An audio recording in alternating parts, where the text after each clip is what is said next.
Dengan demikian jelas bagi kita bahwa kita memang berharap untuk anak-anak kita itu sekolah di sekolah Katolik untuk dididik secara Katolik. Tapi faktanya kita tinggal di daerah mayoritas yang memang tidak selalu seperti itu. Tapi kita tetap bersyukur bahwa kamu mau sekolah dan menjadi anak Katolik di sekolah. Itu yang jauh lebih penting. Pada akhir semboyan dari Ki Hajar Dewantara. Ingarso sang tulodo ing madia mangunkarsa tutwuri handayani. Pendidikan kalau mau sukses, seorang pendidik atau pengajar harus berjalan bersama, berjalan di belakang untuk menuntun dan menopang, berjalan di depan untuk memberikan arah dan tujuan. Jadi sebuah pendidikan yang sukses itu tidak hanya seorang terdidik dan pendidik, tapi orang yang berjalan bersama orang yang dididik, bergandengan tangan bersamanya, sesekali berada di depan untuk menunjukkan jalan, sesekali berada di belakang untuk menopang ketika dia lemah dan lelah. Nah, dalam hidup gereja Katolik, itu terjelma dalam gaya kegembalaan Yesus yang adalah seorang guru agung. Sebagai gembala yang baik, saya baca, saya nyimak apa yang saya baca, saya simpan betul di otak dan hati, menjiwai seluruh diri, sehingga begitu kita bicara di mana saja, seperti print out saja. Karena giga otak kita lebih besar dari giga komputer dan laptop. Karena Tuhan yang menjaga. Yang paling penting adalah cerdaskan otakmu dengan spiritualitasmu. Sering saya bilang, tidak cukup profesional, yang lebih penting adalah spiritualitas. Kita tidak cukup pintar kalau kita tidak punya kerohanian. Semoga anak-anak kita ini tetap dijaga hidup rohani. Haleluya, haleluya, haleluya.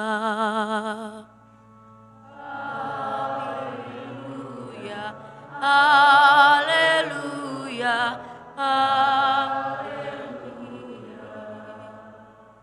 Berbahagialah yang dikejar-kejar karena taat kepada Tuhan, sebab bagi merekalah kerajaan Allah.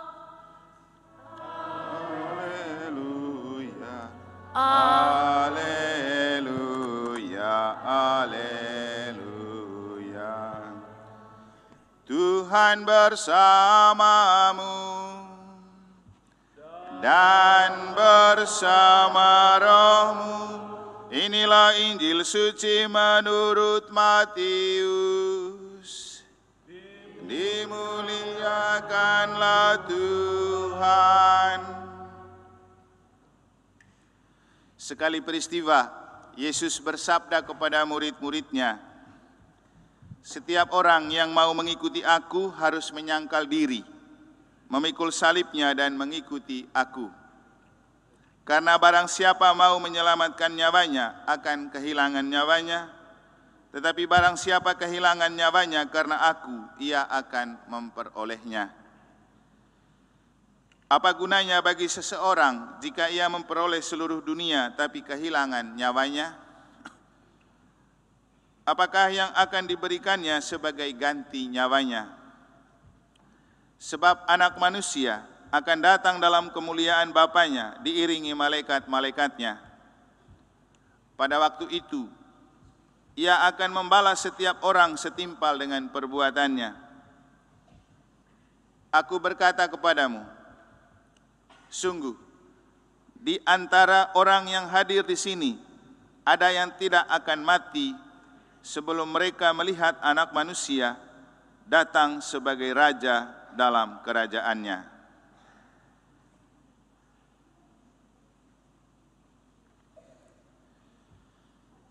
Demikianlah sabda Tuhan. Terpujilah Kristus.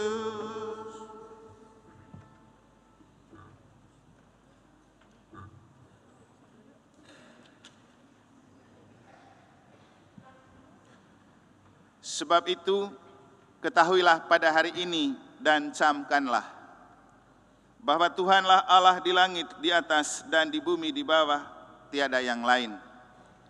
Berpeganglah pada ketetapan dan perintahnya yang kusampaikan kepadamu pada hari ini, supaya baiklah keadaanmu dan keadaan anak-anakmu di kemudian hari. Para frater, para orang tua, para pendidik, anak-anak, semuanya yang saya kasihi dalam Tuhan. Ini adalah petikan kata-kata Musa dalam bacaan pertama yang sangat baik untuk kita maknai dalam konteks misa pembukaan tahun ajaran 2025-2026 yang kita rayakan pada hari ini untuk semua anak-anak kita yang sekolah, baik yang sekolah di sekolah Katolik ataupun yang sekolah di bukan sekolah Katolik. Sebelum kita lebih jauh, apa saja perintah Tuhan untuk kita hari ini yang cocok sesuai dengan bacaan dan cerita tentang Orang Kudus yang kita peringati? Saya perlu cek dulu. Kira-kira yang sekolah di sekolah Katolik coba angkat tangan. Tidak ada. Berarti ini anak Katolik yang sekolah di luar sekolah Katoliknya. Ya, tidak apa-apa. Ini sudah 3/4 dari posisi di gereja. Bayangkan masa depan gereja kita sebenarnya ada di tangan dan pundak kamu. Tanpa mengecilkan sekolah Katolik, saya hanya mau mengatakan bahwa mereka tidak sebanyak seperti yang kamu miliki sekarang. Itu berarti ke depannya gereja kita di Mataram, di Ampenan, di Lombok, itu ada di pundak kamu. Kamu sukses menjadi anak sekolah Katolik, itu sudah cukup untuk masa depan gereja.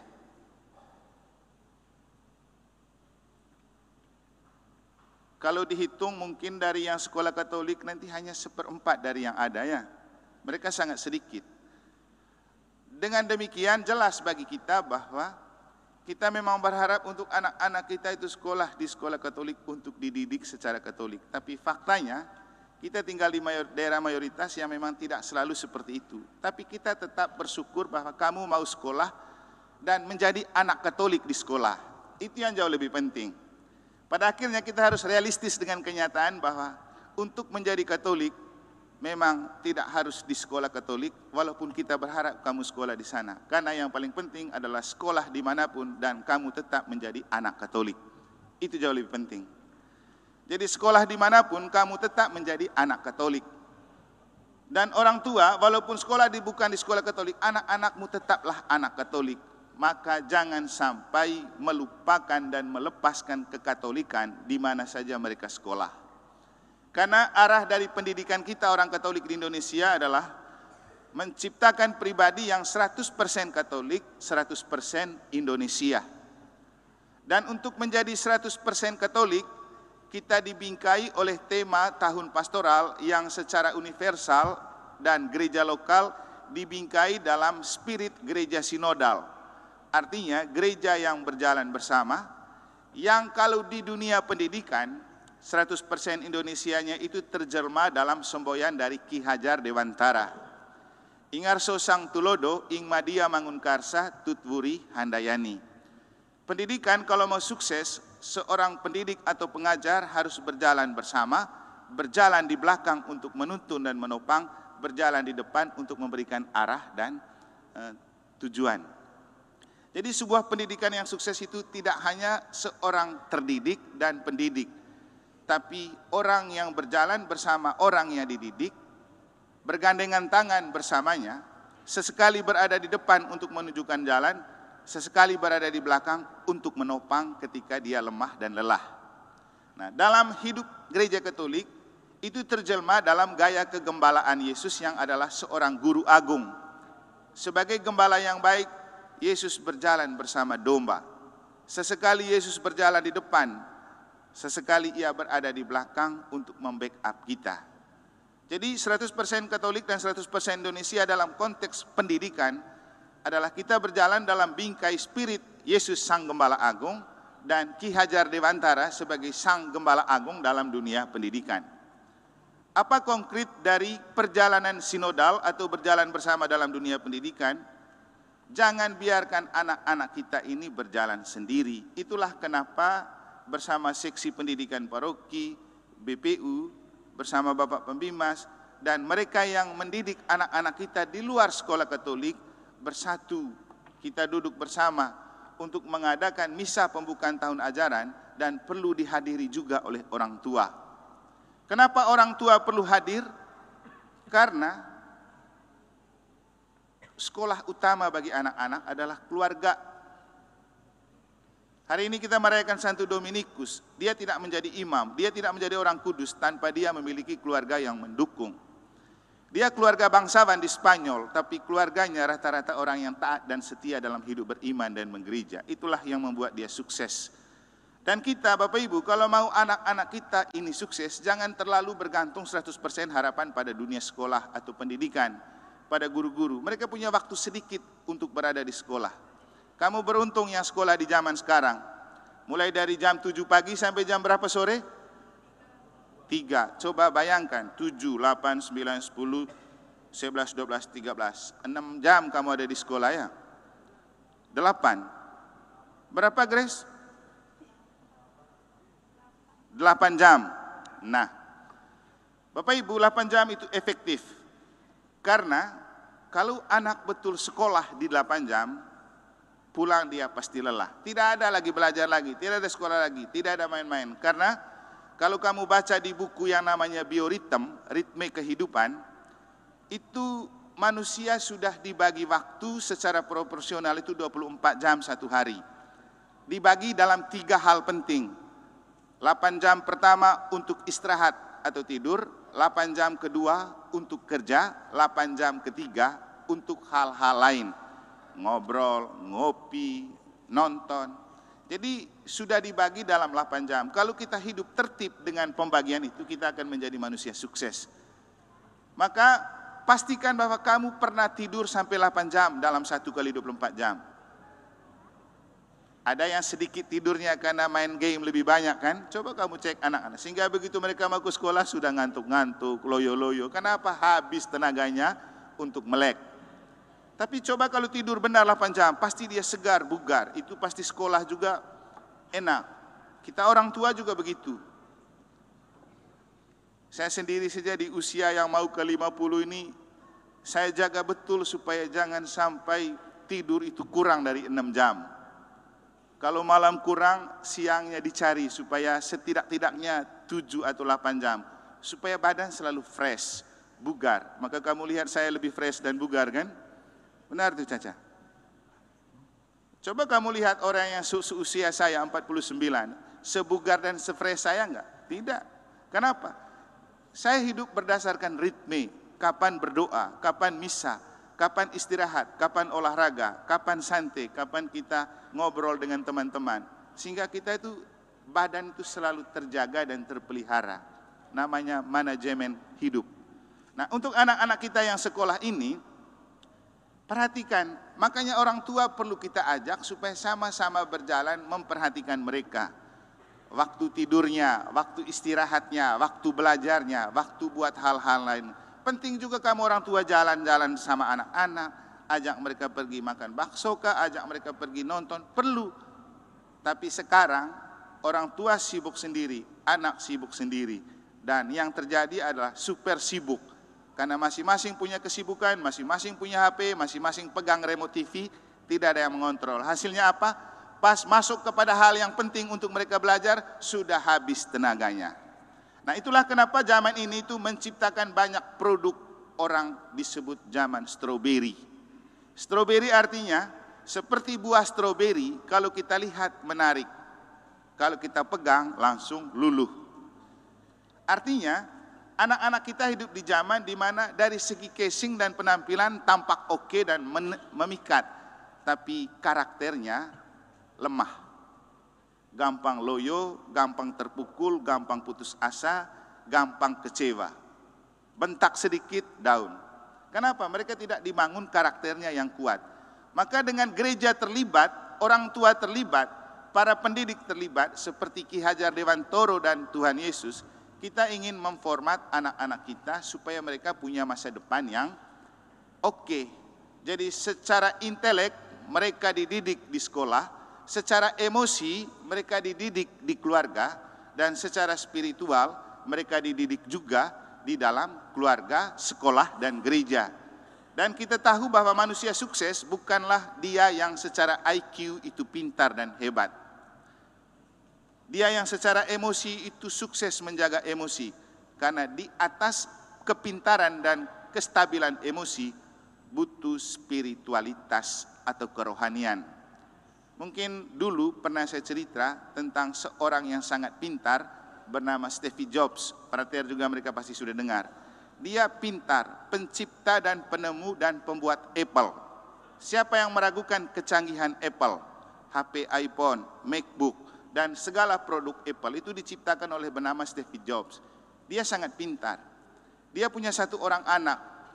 Dan waktu itu zaman di mana anaknya suka dengar musik dan dia suka bawa Walkman. Walkman itu tape kecil pada zaman dulu. Bapak Beni Haro mereka pasti masih pakai dulu itu. Pak Gordi mereka. Saya juga dulu waktu di seminari menengah, saya punya teman seminari yang kakaknya pastor, dia itu bawa Walkman paling bagus, merek Aiwa waktu itu. Woi, kita semua berkumpul di situ. Nah, Steve Jobs ini punya anak yang suka dengar musik dan bawa Walkman itu kemana-mana. Dia lihat anaknya itu kok ribet sekali pikul barang berat. Lalu dia berpikir untuk menciptakan penciptaan pertama yaitu MP3-nya untuk iPhone. Apa itu Frater? Yang pertama MP4 atau MP3 untuk iPhone itu apa namanya? Ada yang lempeng kecil itu. Ada. Ya, pokoknya dia ciptakan sebuah alat yang memberikan ribuan lagu sehingga anaknya gampang tenteng untuk bawa. Dan selanjutnya Steve Jobs ini menciptakan banyak produk Apple. Tapi yang terjadi apa? Anak dan istrinya krisis perhatian dan kasih sayang.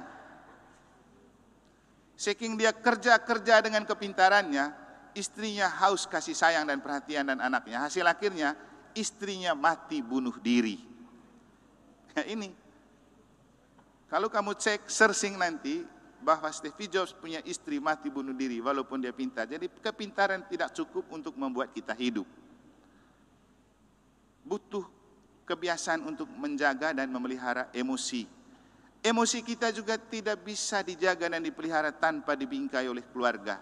Makanya saya bilang karakter anak kita sebagian besar dibentuk oleh keluarga. Bukan sekolah. Sekolah mereka 8 jam kalau fokus. Tapi 16 jam ada di rumah. Maka 16 jam itu yang lebih besar mempengaruhi hidup mereka. Maka keluarga mesti menciptakan lingkungan pendidikan juga. Saya dulu, cerita pengalaman. Waktu kecil SD, saya tinggal di satu rumah dengan satu kakak saya yang sekolah di seminari Kisol. Kita SD, dia SD di Kisol, kita masih kecil. Apa yang terjadi? Setiap kali dia pulang, dia bawa kamus bahasa Inggris, dia hafal dan belajar kosakata bahasa Inggris. Sesekali dia bicara bahasa Inggris. Hal yang membuat saya tertarik dan terpesona untuk masuk seminari. Hasil akhirnya saya masuk seminari, dia keluar. Saya jadi imam, dia tidak jadi. Tapi kebiasaan di rumah itu membangkitkan gairah saya untuk masuk seminari karena ingin belajar bahasa Inggris, ingin baca buku. Dan waktu itu kalau namanya anak seminari pasti jempolan. Itu saja yang dikejar. Tapi yang mau saya katakan, lingkungan itu menentukan. Pak Gerix itu punya kakak-kakak seminari semua. Makanya dia juga masuk seminari. Lingkungan keluarga. Hari ini Dominikus menjadi imam karena lingkungan. Anak-anakmu juga kalau mau sukses, lingkungan keluarga harus menciptakan suasana yang kondusif untuk dia mencintai itu dunia pendidikan. Makanya tadi Nabi Musa itu bicara dalam bagian akhir. Berpeganglah pada ketetapan dan perintahnya yang kusampaikan kepadamu hari ini, supaya baiklah keadaanmu dan keadaan anak-anakmu di kemudian hari. Perintah. Perintah apa itu? Perintah. Anak-anak kita perlu dididik untuk menjadi 100% anak Katolik, 100% anak Indonesia. Sebagai 100% anak Katolik, mereka harus berpegang pada iman akan Allah Tritunggal, Bapa, Putra, dan Roh Kudus. Sebagai anak Katolik 100%, biarkan mereka berjalan dalam kegembalaan Yesus Kristus Sang Gembala Agung yang selalu mau berjalan dan menggembalakan domba-domba. Yesus bilang apa? Akulah gembala yang baik. Dia selalu menuntun. Kalau kita lihat gambar Yesus sebagai gembala yang baik, pasti selalu ada anak-anak yang dia gendong. anak-anak di sekitarnya, lalu dia pegang tongkat. Dan kamu paham nggak, percaya nggak bahwa Yesus itu menggembalakan kamu juga di sekolah. Tapi Yesus juga tidak konkret mereka bisa lihat. Yesus bisa datang dalam diri anak-anak pendidik kita. Kita bersyukur kita punya pendidik anak-anak di sekolah bukan Katolik yang tetap setia. Kita bersyukur Bapak Pembina selalu memperhatikan nasib anak Katolik di sekolah bukan Katolik, supaya dididik secara Katolik. Waktu kita audiensi dengan gubernur, salah satu hal yang disampaikan oleh Bapak Bimas bersama kami, untuk tolong perhatikan sekolah anak-anak Katolik di sekolah bukan Katolik yang tidak punya guru agama Katolik. Itulah diangkat banyak penyuluh Bapak Ibu. Kalau yang di sekolah Katolik kan kita anggap saja mereka sudah Katolik. Walaupun faktanya kita lihat mungkin lain ya. Tapi yang saya mau katakan, jadilah anak sekolah yang Katolik. Jadilah anak Katolik yang sekolah. Jadi ada dua, anak sekolah yang Katolik dan anak Katolik yang sekolah. Bahwa kamu tidak sekolah di sekolah Katolik itu urusan belakangan. Yang penting tetap menjadi anak Katolik di sekolah Katolik dan tetap menjadi anak sekolah yang Katolik di sekolah bukan Katolik. Demikian juga para guru. Kita semua diutus untuk bersaksi ke sana, untuk membuktikan bahwa anak Katolik bukan sekedar anak sekolah, tapi anak yang sekolah karena punya iman. Jadi anak Katolik bukan hanya sekolah, tapi anak yang sekolah karena punya iman. Demikian juga kita tidak hanya cukup punya anak Katolik, tapi anak Katolik yang berpendidikan dan yang punya sekolah. Artinya iman kita dibangun di atas pengetahuan dan pengetahuan kita dibangun di atas iman. Kalau kamu baca di sejarah para orang kudus dan bapak-bapak gereja, coba kamu nanti cari tahu, bapak-bapak guru dan ibu guru juga sesekali ajarkan mereka tentang Thomas Aquinas. Thomas Aquinas itu terkenal orang yang sangat pintar tapi rendah hati. Dialah yang berbicara tentang pentingnya iman untuk pengetahuan dan pentingnya pengetahuan untuk iman. Kalau bahasa yang lebih tinggi, yang Pak Gerix dan Frater mereka itu belajar, kalau belum nanti Frater pulang ini tolong baca buku yang berjudul Fides et Ratio, Iman dan Akal Budi. Saya sendiri menjadi semakin beriman dengan otak dan akal sehat dan semakin berpikir cerdas dengan diterangi iman karena terinspirasi oleh buku ini, Fides et Ratio, Iman dan Akal Budi.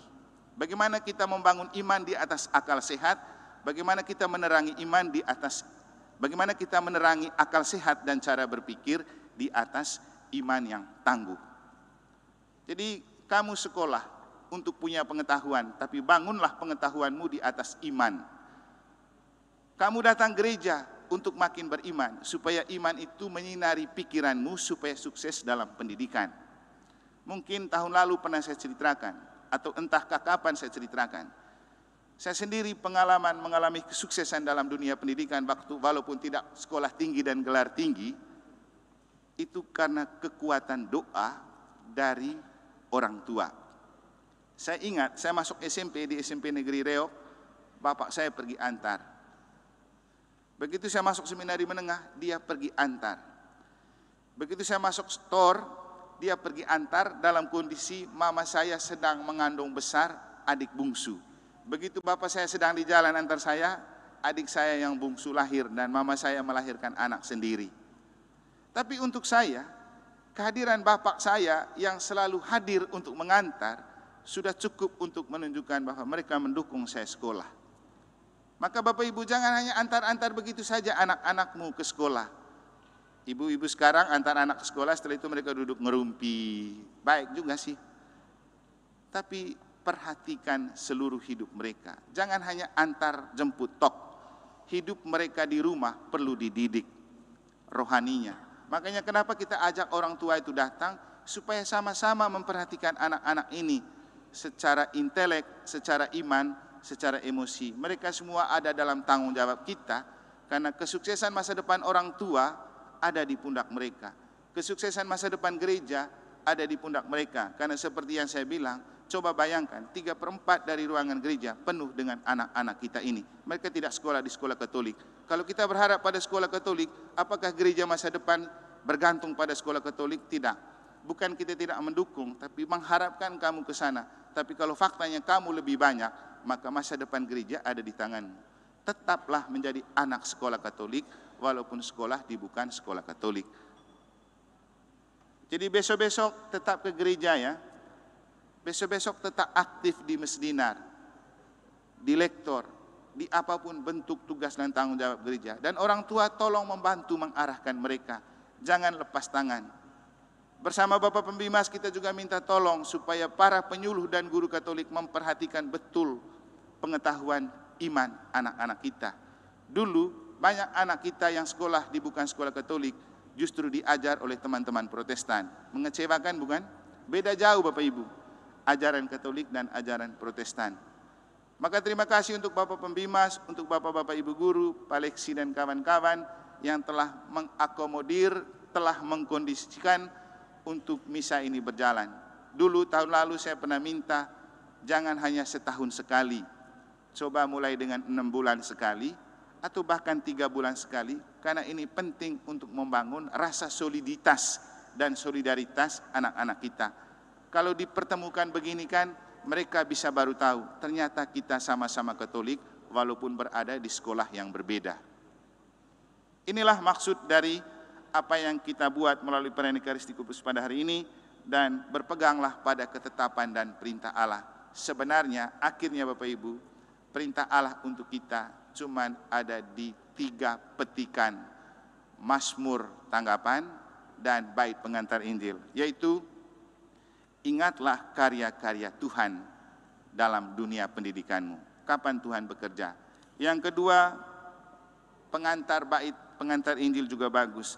Berbahagialah yang dikejar-kejar karena taat kepada Tuhan, sebab bagi mereka lah kerajaan Allah. Berbahagialah yang dikejar-kejar karena taat kepada Tuhan, sebab bagi mereka lah kerajaan Allah. Kamu itu dikejar-kejar supaya datang ke sini, supaya kamu memperoleh kerajaan Allah di tempat pendidikan. Dan yang terakhir, pesan Yesus dalam Injil. Apa yang kamu lakukan, perbuatan-perbuatan yang kamu lakukan pada hari ini, itu akan kamu petik di masa depan. Jadi di bagian hampir terakhir, Yesus bilang begini, pada waktu itu, Ia akan membalas setiap orang setimpal dengan perbuatannya. Hari ini kamu belajar, besok kamu menjadi orang sukses. Kalau istilah kami di Manggarai itu ada istilah begini, tanam jagung, kamu akan panen jagung. Tanam padi, kamu akan panen padi. Siapa yang menabur angin akan menuai badai, siapa yang menabur air mata akan menabur sukacita. Kamu sekolah, mungkin kamu sakit hati, mungkin kamu makan hati, mungkin merasa tersiksa karena harus belajar. Tapi memang kamu harus belajar karena kamu adalah pelajar. Kalau sekarang kamu belajar, kamu tidak usah takut dengan masa depan. Kamu lihat, bukan untuk membanggakan diri, kamu lihat Romo Eman, sekolahnya tidak perlu profesor, doktor, tapi pengetahuannya banyak. Kenapa? Dulu sekolahnya serius. Kita punya 160 SKS untuk menamatkan S1.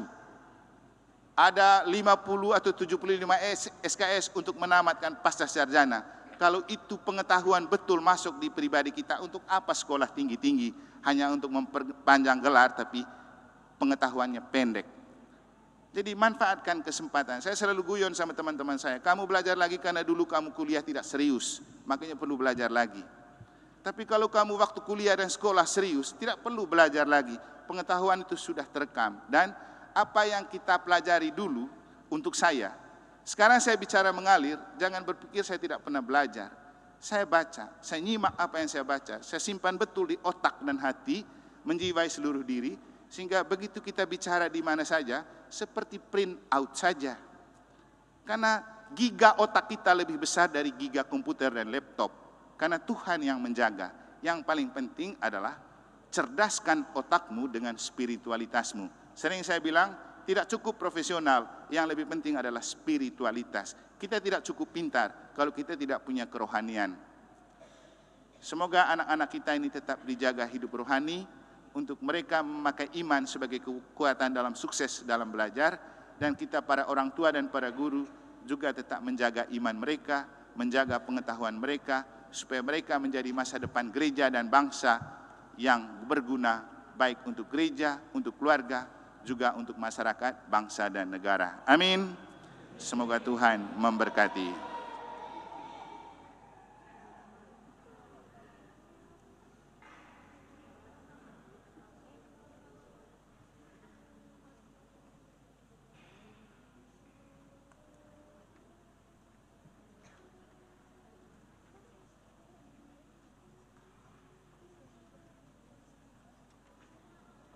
Bapak, Ibu, Saudara-saudari, kita menyerahkan anak-anak kita ini, para guru, orang tua, sekolah dan dunia pendidikan, serta seluruh proses pendidikan mereka ke dalam penyelenggaraan Allah, dengan mempersembahkan semuanya kehadirat Allah melalui persembahan roti dan anggur yang akan diubah menjadi tubuh dan darah Kristus dalam persembahan kita. Kita lanjutkan dengan persembahan.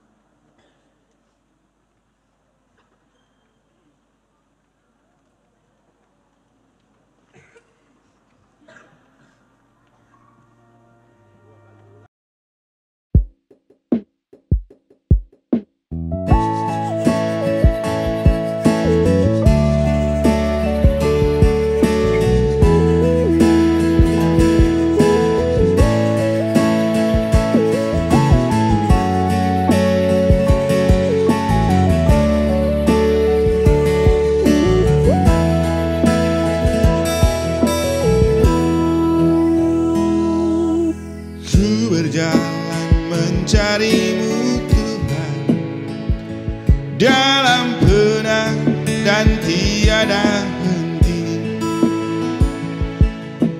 Ku ingin mendapat kasih-Mu Tuhan. Ku cari dan ku cari, ternyata Engkau ada di hatiku. Begitu sejuk nyaman rasanya, manakala ku duduk sejenak dalam doa. Ku sembah Engkau Tuhan, ku dapat, ku rasakan